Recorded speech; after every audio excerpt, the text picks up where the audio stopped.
Welcome to Life with Beth and Court, where we teach you how to live authentically and build your best life. one step at a time. This does feel very strange to me. What? Well, one, I never wear the headphones. Two, we're recording a podcast with microphones while we're driving. Whilst driving. It's Whoa, multitasking look at over its best.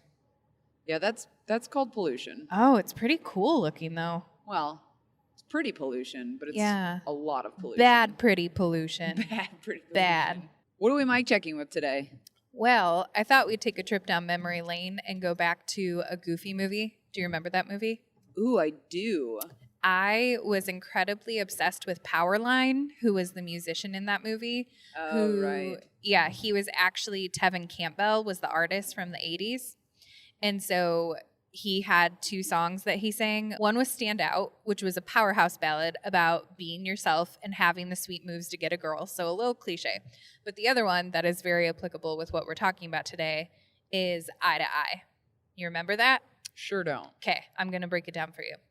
If we listen to each other's heart, we'll find we're never too far apart. And maybe love is the reason why, for the first time ever, we're seeing it eye to eye. Interesting. Ooh. Yeah, and he had like lightning bolt hair and a lightning bolt on his shirt, and he had some sweet moves. Think I'm getting off on a tangent. Sounds like you had a crush on him. Kind of did, and he was a cartoon. Is that weird? No, I had a crush on Aladdin. You did? Yeah. That makes me feel better. Yeah. Did anyone else think cartoons were sexy? Are we weird? I hope they did, because Yeah. if not, this conversation just got real weird. All right, so let's kick this off. Welcome back to Life with Beth and Court. I'm Beth. I'm Court. And today we're talking about what to do when a loved one is not on board with your growth mindset or growth journey. And this is a listener suggestion. So today, this is what the people want to hear. And I'll be honest, we haven't actually riffed on this yet. So it's going to be interesting to see if we line up on how to handle this. Yeah, you're going to get just the real stuff today, which normally it's real anyway, but like we've already kind of had a conversation at some point in our lives. So this is kind of fun that we were given a topic and now we get to see what the other thinks and we how get to we give discuss advice. it in front of you. Yeah. Let's talk about what this situation might look like. So this could be a significant other. Yep. Perhaps you are discovering podcasts and books and seminars and joining like-minded communities, and you're really excited to improve yourself and kind of build your best life, as we like to say. And I see what you did there. get it? Because it's our tagline. That's good. So when you're going through this journey, and really it's a transition where suddenly you just make the decision that you want to live a better life, sometimes the person that you're with, your significant other, your spouse, sometimes they are not on board with it, and it could just be by way of apathy, or it could be kind of just being unkind about your journey and kind of trying to knock you off that path. So that can be hurtful, and there is a lot of different ways that the situation can go. So let's start there. Let's start with, what would you do if your significant other wasn't on board with your growth mindset, you wanted a better life, and they were kind of like, why? What's wrong with the life we have right now? So that's a really tricky question, because I think I have been in past relationships where that was the case, but I also was in a different space at that time. So I was more codependent and wanted to please. And so if I started to feel like I was needing growth, but the person I was with wasn't encouraging of that, I would kind of just leave it and be like, okay, yeah, that's fine. So who I am now, would have to think of it very differently. And I guess this is probably not the answer you're expecting, but my first thought would be, what might they be feeling about this situation? Now, let me be clear and say that doesn't mean I'm going to stop my growth journey and not take myself down the path I want to go on to become a better person. But my first question would be, what might this feel like to them? Think of all of the relationships you have had in your lifespan and think of how old you were. And as we get older or we move on to different stages of our lives, we change and we grow. And sometimes that's intentional. Hopefully. Right. Some people don't. Sometimes that's intentional. Like I am being intentional that I want to grow and learn and do new things and maybe live a different lifestyle. But I think other times it just happens. Let's say we met when we were 21 years old, 22. That was annoying. Yeah, I was a completely different person. And if I met you and you met me and we were who we were back then, very different people, and then we liked each other because we liked who we were at that time, and then I started to change, I can imagine you'd be like, well, what the hell? This isn't what I signed up for. Right. Like, I liked you when I met you, and now you're different.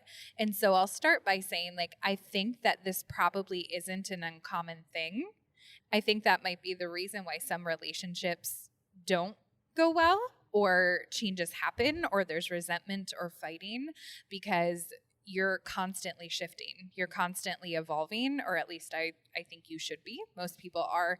And I can imagine that's a point of conflict of like, wait, I didn't agree to this. This isn't what I wanted. Like, you're not the same person anymore. Yeah, and I think that there's probably some sense of a little bit of what if I get left behind by that other person? Because like you said, there is the component of, well, this isn't what I signed up for because the person that I fell for liked partying with me and staying up late and playing video games and all these things that, like, as you talked about, we kind of naturally progress out of at some point. Or, you know, let's say that wasn't the stage of life you were in, but they met you at a point and then you started shifting because you naturally wanted to grow.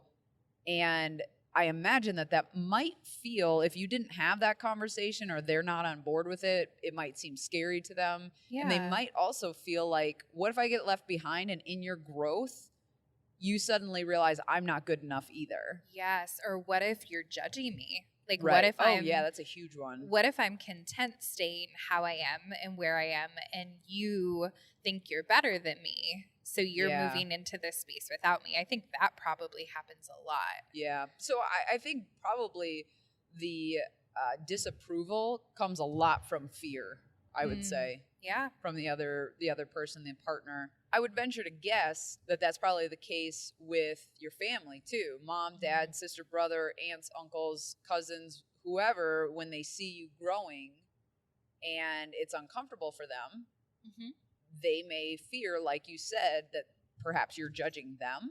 Because if you started out living the same lifestyle and now you said to them, you know, I'm on this growth journey, I want to live a better life, what's wrong with the life that we've been living? And also, does that mean that you think my life's not good enough anymore? Do you think you're better than me? Exactly. When I think about change and growth, I, by default, have always had that spirit of like, what's next? Where are we going next? What are we doing? How can I learn more? But I would say it's been very accelerated for me the past couple of years because I've been very intentional and purposeful and have committed to doing the work. And I can honestly say I feel really good about where I'm at right now, and I feel proud and I feel free and accomplished. But when I was starting that journey, that is not how I felt. I felt scared. I felt overwhelmed. I was so hard on myself. Like, I was so critical. And I think we just listened to a podcast on the way down by Josh and Jill Stanton from Screw the 9 to 5. And they were speaking with a counselor, their counselor, right? Is that who it was? It's a couple that counsels entrepreneur couples. So they specifically I don't know if it's their counselor. I think they had done a couple sessions with them just to see how their business works. But yeah, this couple counsels couples who are in business together. Sure. And I remember one of the things they talked about was self-harm. And I think when we think of self-harm, we can think of a lot of different things. But for this specific instance, it was thoughts that you would use to harm yourself. And so I think those happen for a lot of people and can feel really scary and dangerous. And so all of this to say, I'm getting way far away from my point, that when you are talking about a growth mindset or changing or anything along those lines, I imagine it feels really scary because it's a lot of hard work and it's painful and it's emotional. And I can remember one specific counseling appointment where I was so frustrated with someone in my life. And I remember shouting at Counselor Dan, why can't they just grow up and learn how to deal with things and learn how to communicate and just grow? Like, why can't this happen?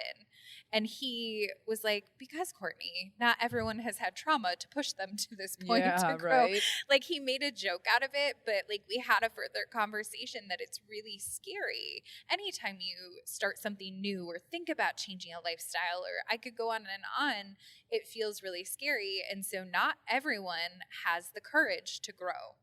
Yeah, because that's when you start digging in and, you know, the work that you're talking about doing and unpacking the trauma, like you mentioned, that is super scary because what if you discover things about yourself that you don't want to be true? Right. What if you discover things about your behavioral patterns that you wish weren't true or that are filled with shame for you, right? There's a lot.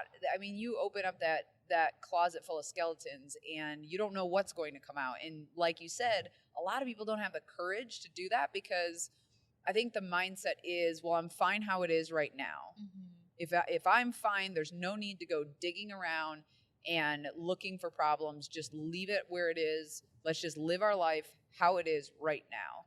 And I think that's where the difference is with someone with a growth mindset. They're like, no, but like, what if there's something better on the other side of figuring out our own shit? Right. And so that is fixed mindset versus growth mindset. Right. And to bring it back to your original question, you asked, what would I do? Like, what would I do if I was ready to change, ready for growth, ready for all of these things? And just to clarify, it doesn't have to be like I'm changing my life. It can be, but it can also be something small. And I think for me, that's where the assessment comes in. So am I in a relationship with someone who never has a growth mindset, who doesn't want to change anything? They're not open, they're not willing, because I think that's one thing. And then also comparing to that, are they just not willing to grow on certain things? Is it an overall umbrella issue, or is it a specific topic that they're not willing to grow into? But also, I think the number one question I would ask myself is, do I need them to grow with me? Is that what this is really about? Is this journey for me, or am I wanting them to change? Because if they're not wanting to take this journey with me, I should still be able to be okay with that and find accountability in a different way.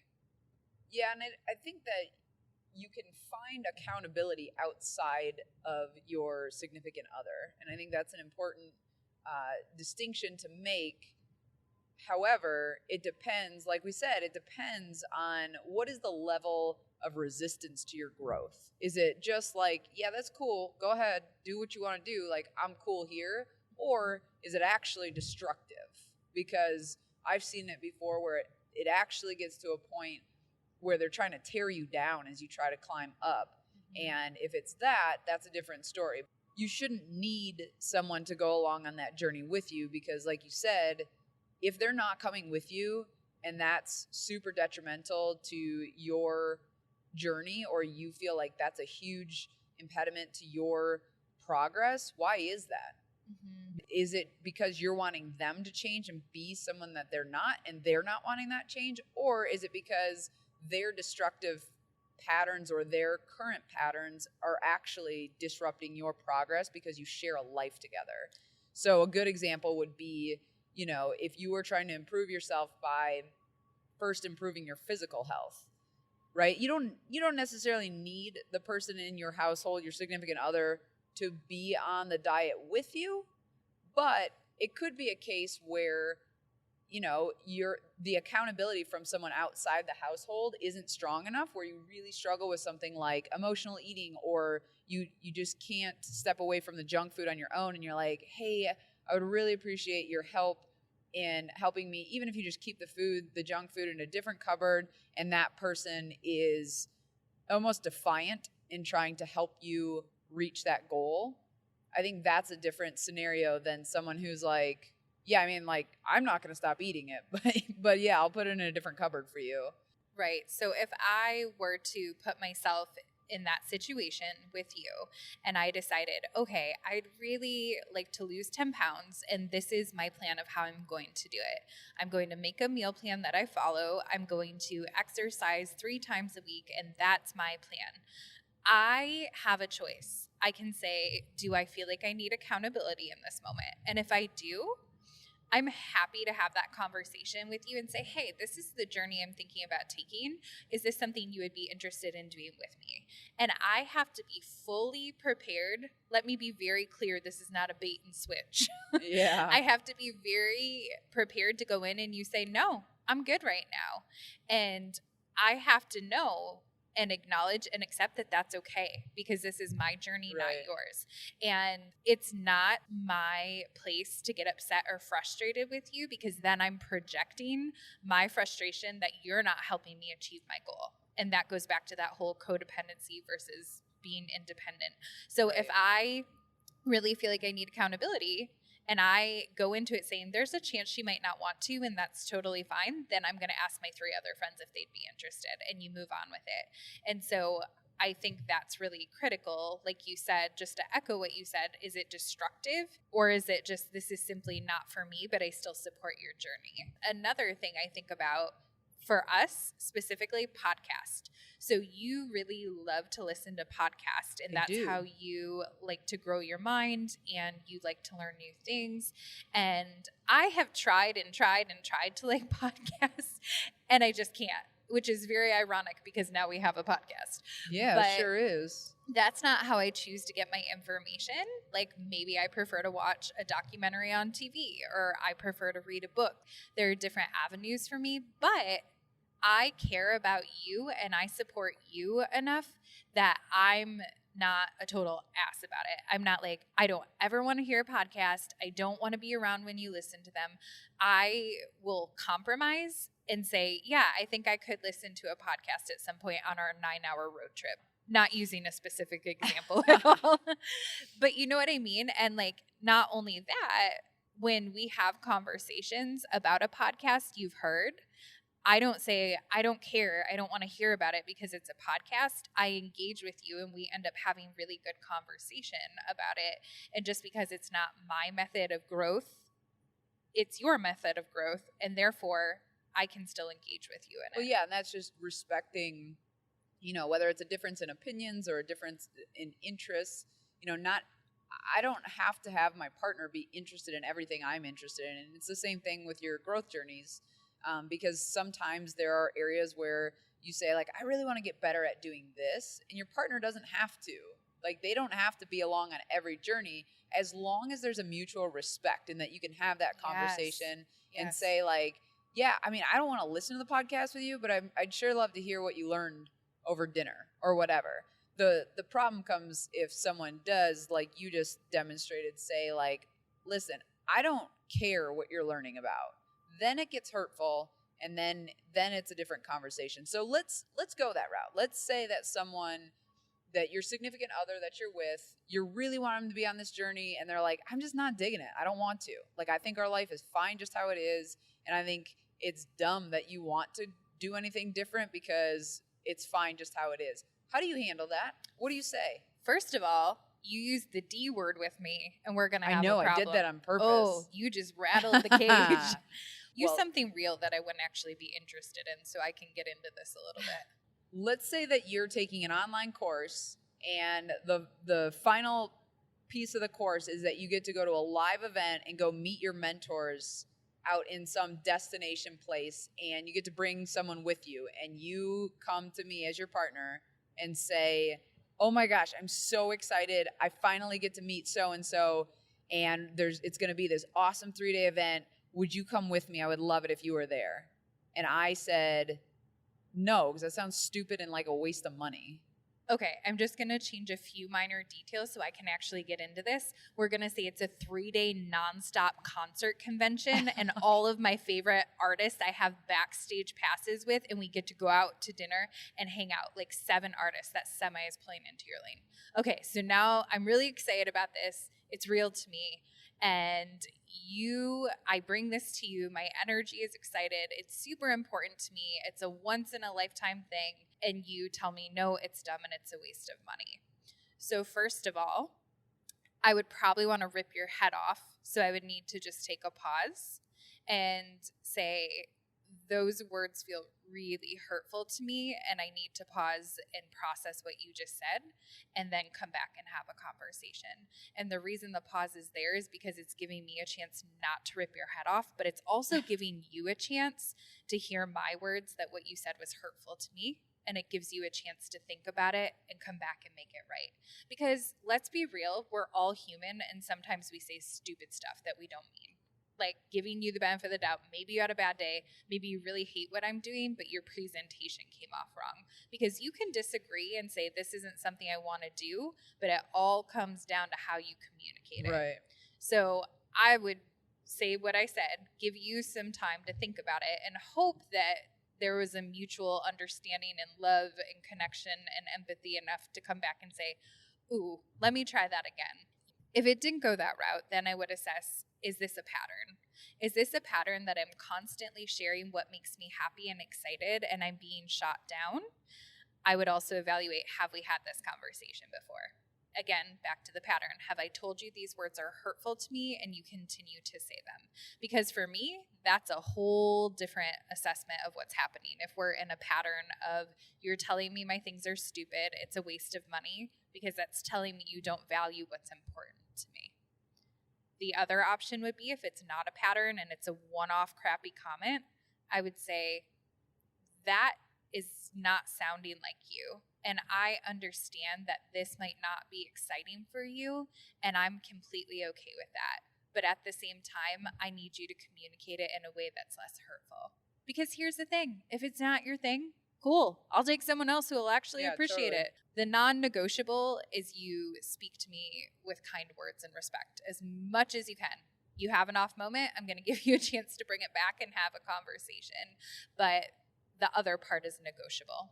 So does that make sense that, to me, when you're looking at a growth mindset, you're assessing what's negotiable and what's not negotiable? Yeah, and I think that kind of is the bridge for every piece that we talk about. Is the communication is the underpinning to a healthy relationship, right? So no matter what the disagreement is, because this doesn't just go for disagreeing on wanting a growth journey ahead of me, or having a growth mindset, or liking podcasts, or liking books, or whatever.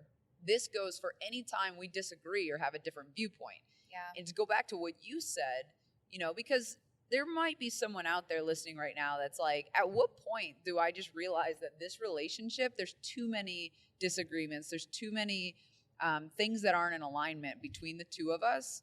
There are things that are non-negotiable for us. Yeah. And that's based on our values. Yes. If your top value is consistently being pushed aside or brushed under the rug, you're never being fulfilled. Or not even being acknowledged. We're not being acknowledged. That's a problem, because what it's going to do is you may in the moment be like, no, but I love them. But it's going to build resentment over the long run if one of you is constantly sacrificing their top value to make the other one happy, or to pacify the other one.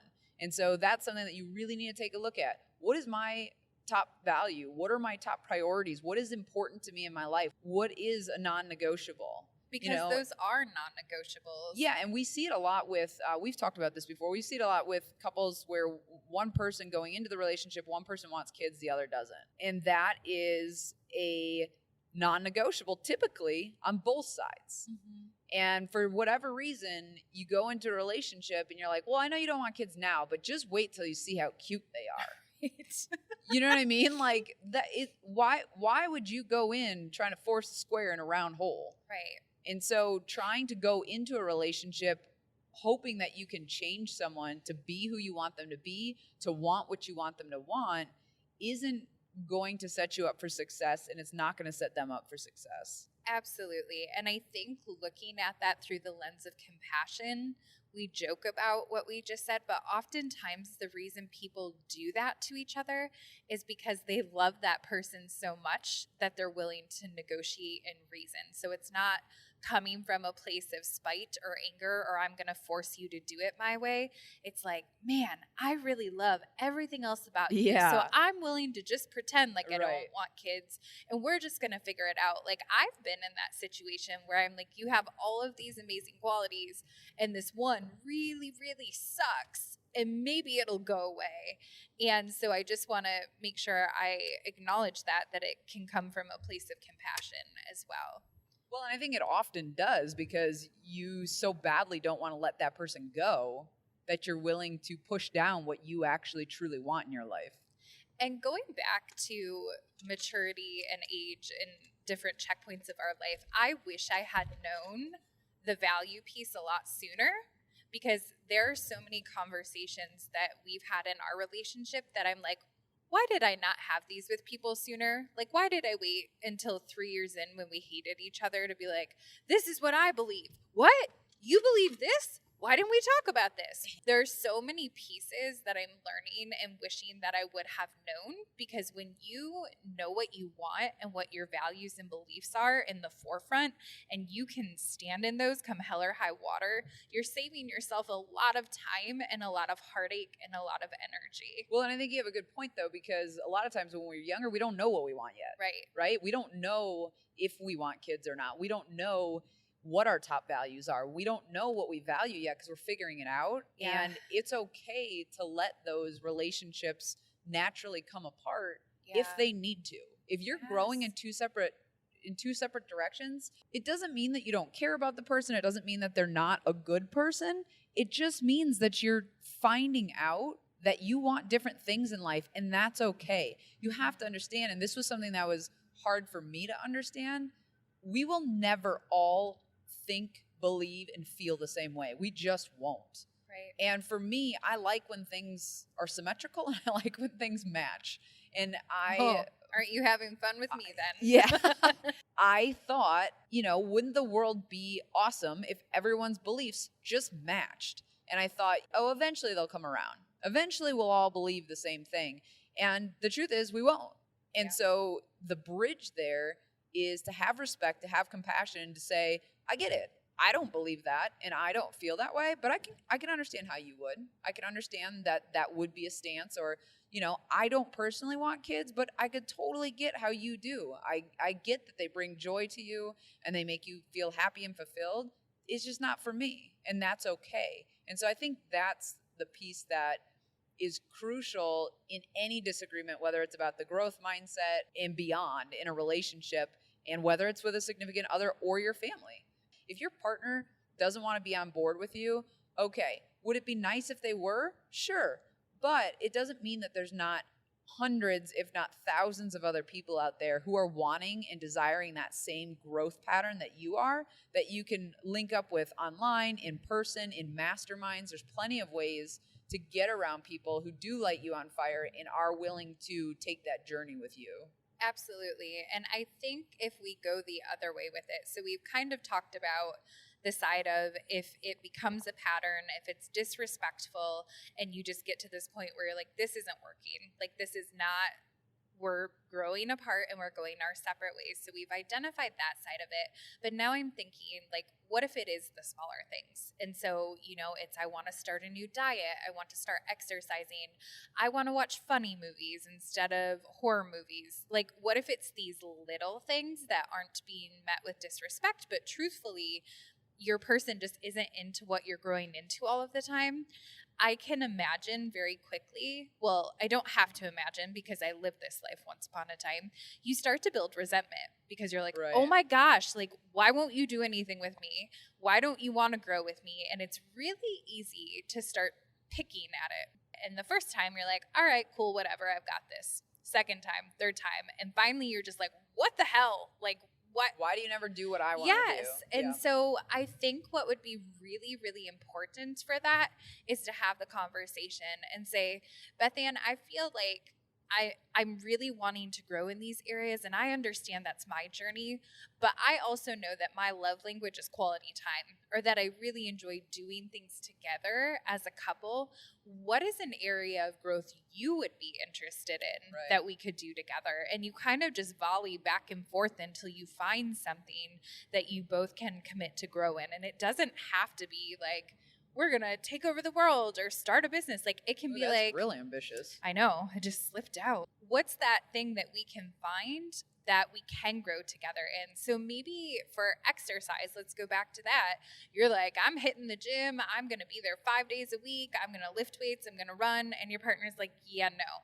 But then as it turns out, when you say, what's a point that you would like to grow in? They say, well, I'd like to be outside more. Like, like to be in nature more. How can you mesh those things together? Hiking. Get outside, you're in nature, you're being active. Is it the level of active you want? Maybe not, but you're still getting that time together and kind of finding this compromise. So if you're feeling like, oh my gosh, we're not doing anything together and I need that quality time to feel connected with you, find something that you can both agree on. Ask them, what's a growth point you'd be interested in? Well, and I think another important piece too is identifying boundaries. What's okay, what's not okay. And so when you're having that conversation about, you know, because you started, this is piggybacking off of what you said, you know, you started to say, like, I get that I want to go on this growth journey and this is my journey, not your journey, and that's okay. Mm-hmm. So I think it's important to identify it's okay that you don't want to be on this journey with me. What's not okay is if you distract me from my progress because it's not what you want.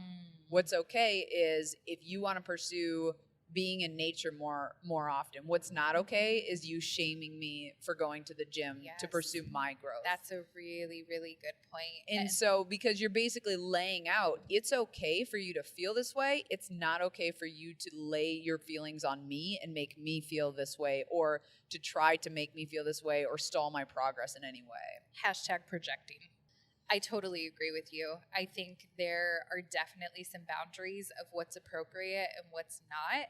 And I think when those boundaries are crossed, so the first time the D word ever comes out, which the worst D word you could say to me and or around me is dumb, because no one is dumb. Everyone is smart in their own way. Everyone adds value. And if you tell me otherwise, I'm going to get real angry real quick with you.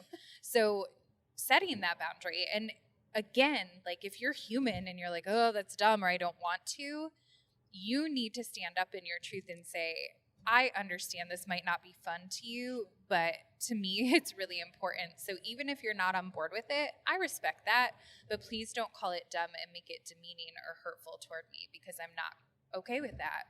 Right. So let's go back and recap this real quick. So we've talked about a lot of things and it kind of merged into a bunch of different conversations, which I think are all relevant, but let's roll back and say, okay, back to the original question. You are ready, set, go on a growth journey, and a significant other or a family member is not on board and you're not sure what to do. What are those things that you have to keep in mind if someone else isn't on board with the growth journey that you're wanting to take? Right. So I think the first one we established is being committed to yourself and knowing that that journey is important to you. So committing that you're going to go forward with it regardless of what comes at you. And then I think it's also coming down to the communication of, I understand that this isn't exciting for you, but it's exciting for me. And I really just need you to be engaged with that energy and acknowledge that it's exciting for me. So having that pillar of follow through and strength that you're ready for your journey is going to support the second piece if someone isn't excited to take that journey with you. So I think those are the two main factors. And then the third factor is what's next. So establishing boundaries around it. It's okay if you don't agree with me, but the expectation is you're respectful when you're disagreeing with me. Right. And then I think the other important piece is assessing if there's a pattern or if this is a case-by-case basis. And then if it's a pattern, you need to look at where that's coming from, what your top values are, if they're negotiable or non-negotiable. And then if it's not a pattern, just looking at how can we find things to do together outside of the growth mindset I'm trying to pursue. And perhaps what's the underlying fear that's causing all of this in the first place? Yeah. Because it may be that you need to address that to strengthen your relationship as a whole. Absolutely. So we hope this was a helpful topic for you guys. Again, this came from one of our listeners, and we are happy to answer your questions. If you do have any questions about this topic or any other topics, anything that you want to hear us talk about, any questions or advice that you might want, drop us a DM on Facebook or Instagram at Life with Beth and Court. And if you like this episode and you want to comment on this or have questions about it, you can head over to our website and hit up the show notes, lifewithbethandcourt.com, and navigate to the show notes for this episode, or comment on one of our social platforms, Facebook or Instagram, at Life with Beth and Court. Take what's helpful, leave the rest, and we will see you guys next time. Until then, keep building your best life. Bye, guys.